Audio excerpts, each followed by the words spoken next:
ప్రకాశం జిల్లా, అనంతపురం జిల్లా, మన పల్నాడు ప్రాంతం బాగా నీరుండి నీరు అంతా కలుషితం అయిపోయిన పశ్చిమ గోదావరి జిల్లా,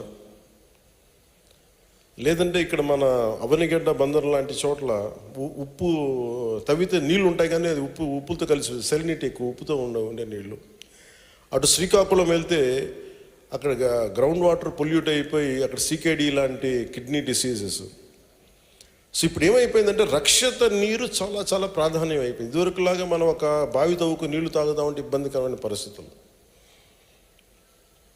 మన కేంద్ర ప్రభుత్వానికి 87,000 కోట్ల రూపాయలు ప్రతిపాదనలు పంపాము. మాకు జల్ జీవన్ మిషన్కి కావాలి అనేది.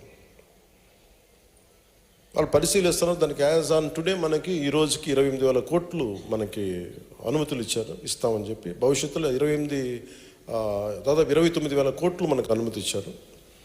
భవిష్యత్తు 2028 వరకు మేము దీన్ని కంటిన్యూ చేస్తాం. ఆ తర్వాత అప్పుడు పరిస్థితులను బట్టి చూస్తామని చెప్పారు.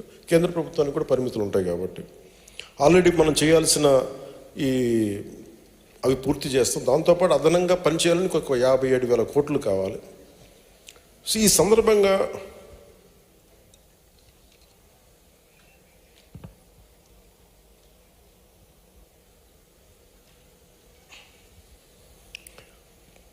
నేను నిన్న రివ్యూ మీటింగ్ మాట్లాడుతుంటే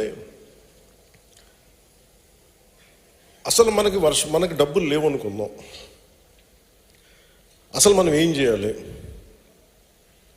అంటే, డబ్బులు లేకపోతే, కేంద్రం నిధులు లేకపోతే ఇంక రాష్ట్రం పనిచేయదా? ఒకవేళ కేంద్రం ఇప్పుడు యుద్ధ వాతావరణంలో ఉంది, రేపు పొద్దున్న ఆర్థికంగా కేంద్రానికి కూడా ఇబ్బంది ఉండి అదనంగా మనకు నిధులు ఇవ్వలేకపోతే మనం ఏం చేయాలి? దాని మీద సారాంశం అంటే, రక్షిత మంచినీరు ప్రతి ఒక్కళ్ళకి కలుషితం కాని నీరు ఎలా ఇవ్వాలి? కనీసం 55 లీటర్లు పర్ హెడ్ ఇవ్వాలి. ఇది ఎలా చేయాలి? దీని మీద మాట్లాడుతూ ఉంటే ముందు అనిపించింది, విపరీతమైన వర్షాలు పడతాయి. మనకి వర్షపు నీటిని మనం దాచుకోలేము. మనం ఉన్న తటాకాలని, చెరువుల్ని మనం కలుషితం చేసేసాం. సో వీటన్నిటి గురించి ఏమి చేయాలి అని పెడితే నేను చెప్పాను, ముందు let us set up a war room. అంటే ఇది ఎలా పెట్టామంటే, వేసవిలో ఎట్లాగా నీటి కొరత ఉంటుంది, దాన్ని అడ్రస్ చేయడానికి ప్రత్యేకించి డిప్యూటీ సీఎం ఆఫీస్లోను, అలాగే ప్రతి రూరల్ వాటర్ సప్లై హెడ్ క్వార్టర్స్లోను, PR డైరెక్టర్ ఆఫీస్లోను ఒక వార్ రూమ్ ఏర్పాటు చేయండి. అది నా డిప్యూటీ సీఎం పేషీ దగ్గర నుంచి మొత్తం అనుసంధానం చేసి మేము చూస్తూ ఉంటాం.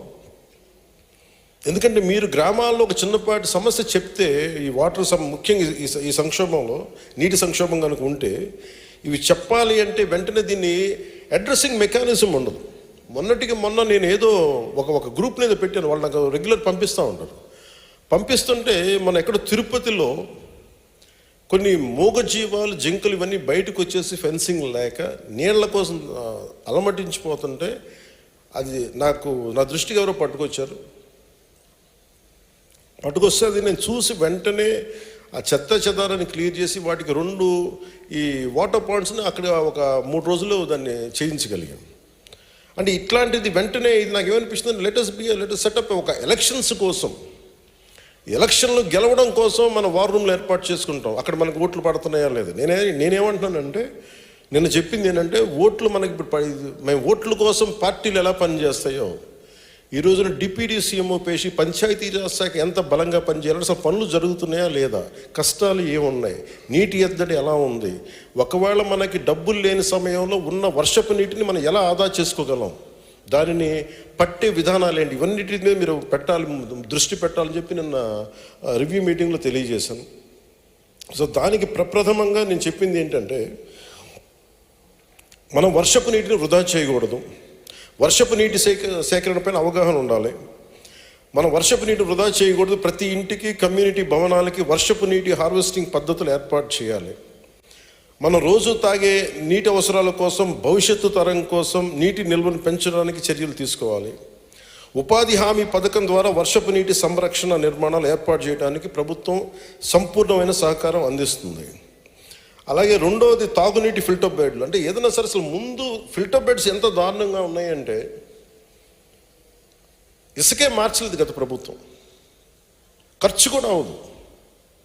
బద్ధకం, అలసత్వం, బాధ్యతారాహిత్యం.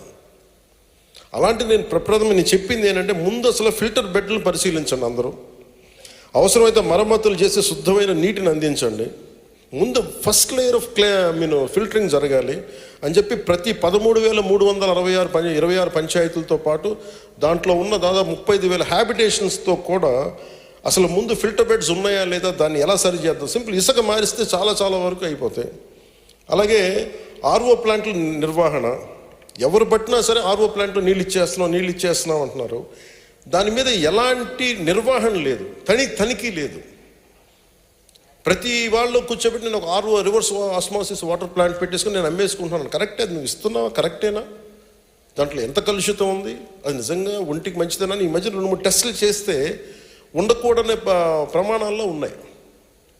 అంటే ఆరోగ్యానికి పరిమితికి మించిన ఇవి ఉన్నాయి దాంట్లో, కల్తీ రసాయనాలు. సో అందుకే నేను నిన్న చెప్పింది ఏంటంటే ముఖ్యంగా ఆర్డబ్ల్యూఎస్ రూరల్ వాటర్ సప్లై వాళ్ళకి ఆర్ఓ ప్లాంట్లు సక్రమంగా పనిచేస్తున్నాయా లేదా అన్న విషయాన్ని క్షేత్రస్థాయి అధికారులు చూడాలి. వాటర్ టెస్టింగ్ ల్యాబ్స్ ద్వారా నీటి నమూనాలను పరీక్షించి ప్రజలకి స్వచ్ఛమైన నీటిని అందించాలి. ప్రజల నమ్మకానికి ఈ ట్రాన్స్పరెన్సీ అంటారు, దీని పారదర్శకత అనేది చాలా కీలకం. అది వాళ్ళు తెలియజేశాను.